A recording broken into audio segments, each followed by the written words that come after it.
Buenas tardes. Perdonen por el pequeño retraso, está un poco raro el tráfico para entrar en Madrid. Con respecto al nuevo Gobierno, cuya composición acabamos de conocer hace pocos minutos, simplemente es evidente, y es lo único que voy a reseñar al respecto de esa composición, que se trata de un Gobierno de continuidad y que para nosotros lo importante es la conciencia, que espero que este Gobierno tenga tan clara como la tenemos nosotros, de que ha empezado una nueva etapa. Es decir, que más allá de los componentes del Gobierno y más allá de esa continuidad en los nombres,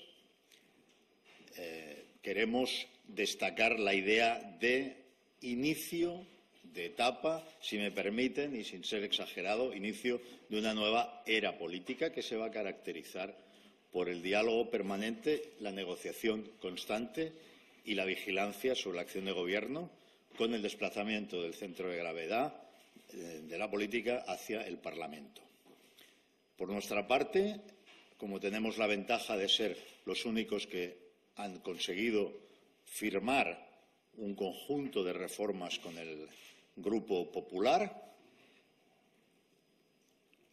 el tener ya las caras y los nombres del Gobierno significa el conocer las personas con las que vamos a mantener una interlocución continua, de modo que vayamos supervisando, constatando y vigilando que el Gobierno cumple los compromisos de ese acuerdo y cumple con las exigencias de Ciudadanos. Eso quiero que sea todo el mundo muy consciente de que va a suceder desde ya, en los primerísimos meses de esta legislatura, que va a empezar por fin con un Gobierno en plenas funciones. Tenemos un montón de retos. Es decir, que temas, desde luego, les aseguro que no van a faltar.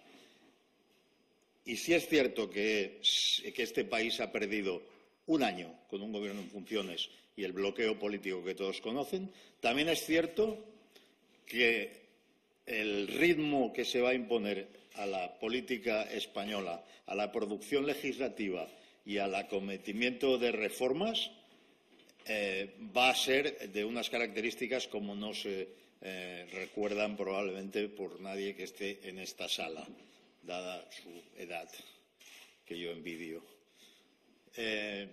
Por lo tanto, déjenme poner a título de ejemplo pues, algunos botones de muestra.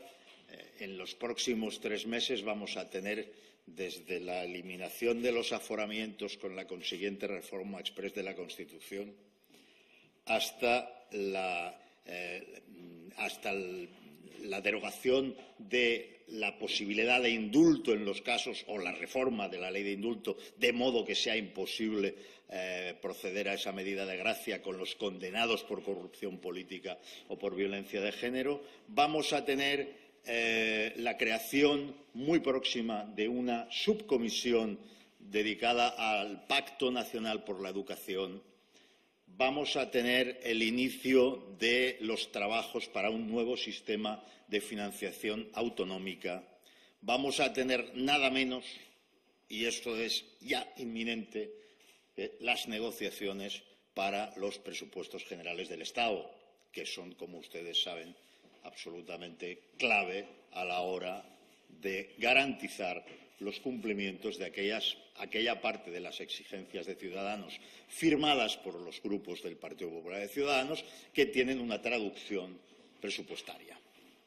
Por lo tanto, yo quiero transmitir que en Ciudadanos nos congratulamos de que por fin se haya acabado una etapa muy larga de interinidad. Constatamos respecto al Gobierno un espíritu de continuidad evidente en los nombres, pero también constatamos nuestra disposición, voluntad y más que eso, nuestra convicción de que la continuidad no lo será en las maneras, de que todas aquellas cosas que el Gobierno del Partido Popular dejó de hacer, las reformas que no acometió en la anterior legislatura, se van a acometer ahora, y además de una forma trepidante, si me permiten el adjetivo, porque como ustedes verán desde las primeras semanas y los primeros meses, como les decía, la actividad reformista, el espíritu de la regeneración y del ayornamiento, de la puesta al día de la legislación y de las instituciones españolas va a ser algo habitual.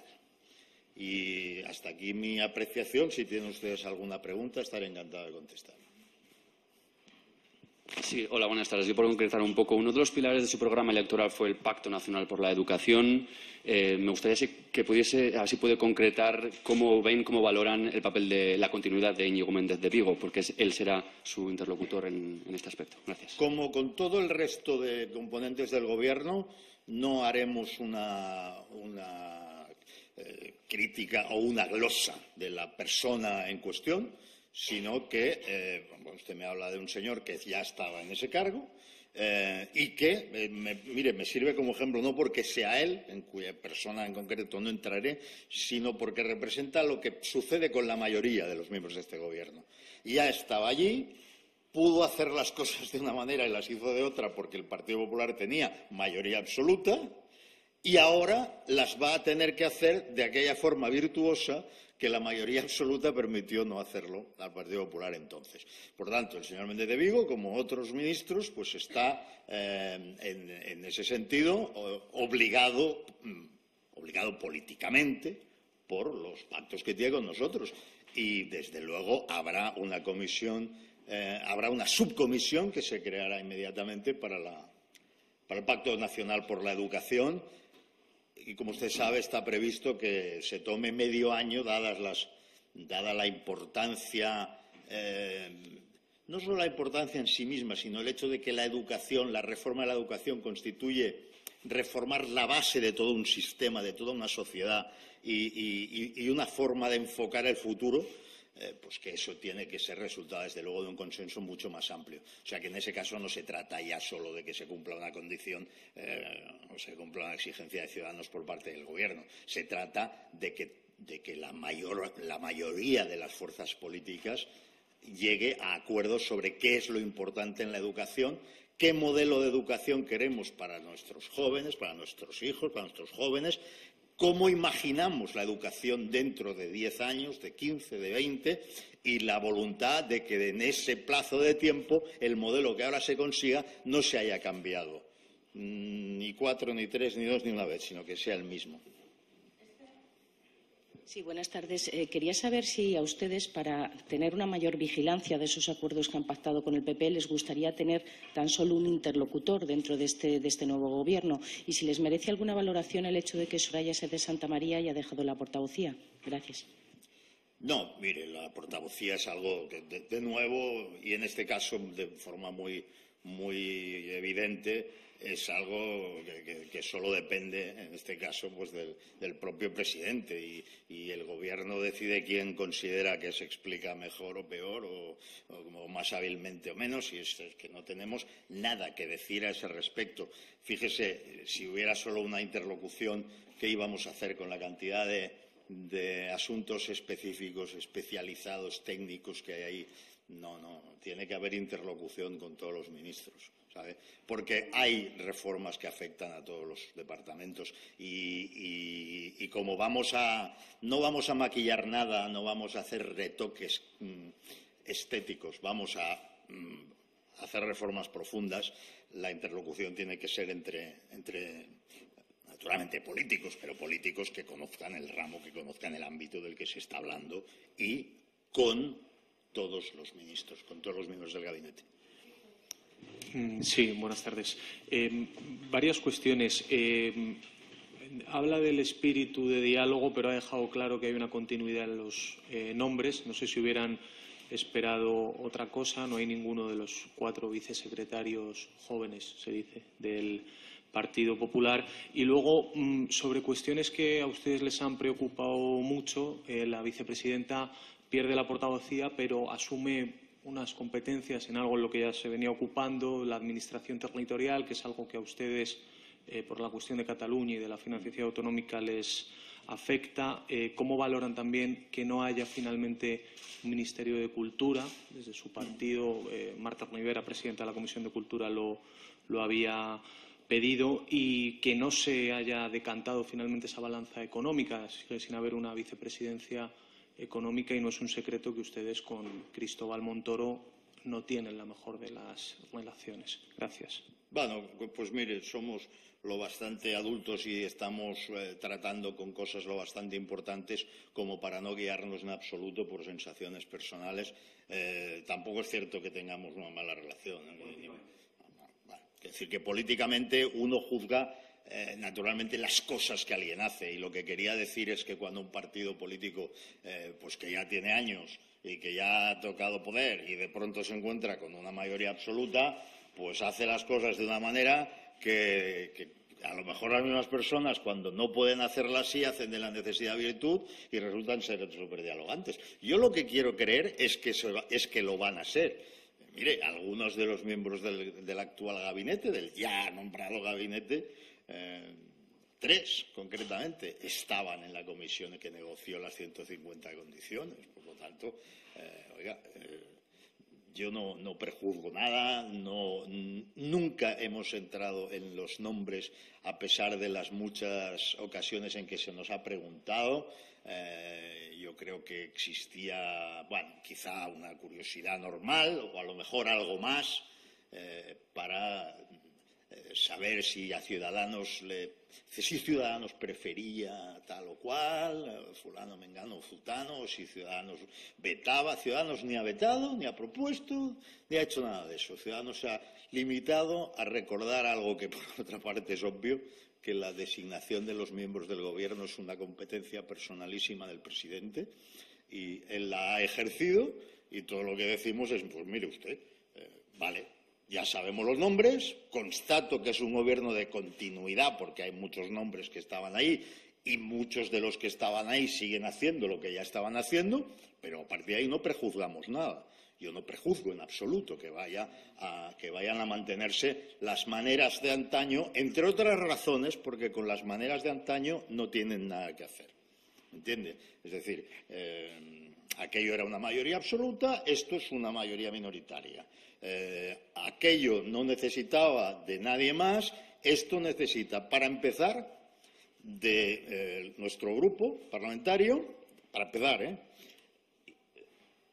y para que ese grupo esté ahí, la hoja de ruta la conoce todo el mundo porque es pública, negro sobre blanco, el guión es conocido, haremos una vigilancia periódica, una evaluación periódica de los cumplimientos, y además de eso hará falta incluso ganarse el apoyo de alguna tercera formación para que se conformen las mayorías suficientes como para, por ejemplo, aprobar los presupuestos, ¿no? Hola, buenas noches ya. Ha hablado usted de gobierno continuista, pero acaba de mencionar que Rajoy ha incluido a 3 miembros que formaron parte de la comisión negociadora del PP. Una de ellas ya era ministra, sí. Bueno, la señora Fátima Báñez, sí, el señor Nadal y la señora Montserrat. Sí. Quería valorar cómo lo ve su partido esta inclusión de estos 3 miembros y si lo consideran un gesto de Rajoy de cara a Ciudadanos. Gracias. No, yo no creo que Rajoy haya hecho ningún gesto específicamente de cara a Ciudadanos. Yo creo que Rajoy ha hecho lo que ha considerado procedente, dadas pues las circunstancias y las condiciones con las que cuenta su partido, que él las conoce mejor que nadie. Nosotros, ya le digo, no haremos valoraciones personales. Sí le puedo decir que la ministra Báñez, obviamente, pues conoce muy bien el ámbito al que se dedica y que con ella trabajamos muy bien en la comisión de negociación, como trabajamos bien con la señora Montserrat, con la señora Dolors Montserrat o con el señor Nadal. Pero como es el sello del gobierno, no es la novedad, sino que el sello del gobierno, pues, numéricamente, es la continuidad, sería absurdo centrarse en eso, ¿no?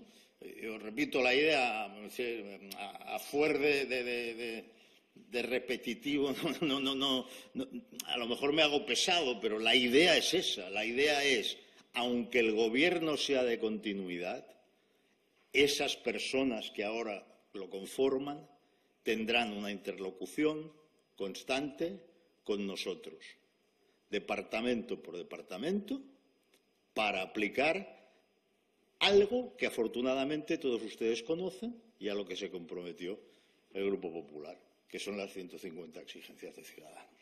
Muchas gracias.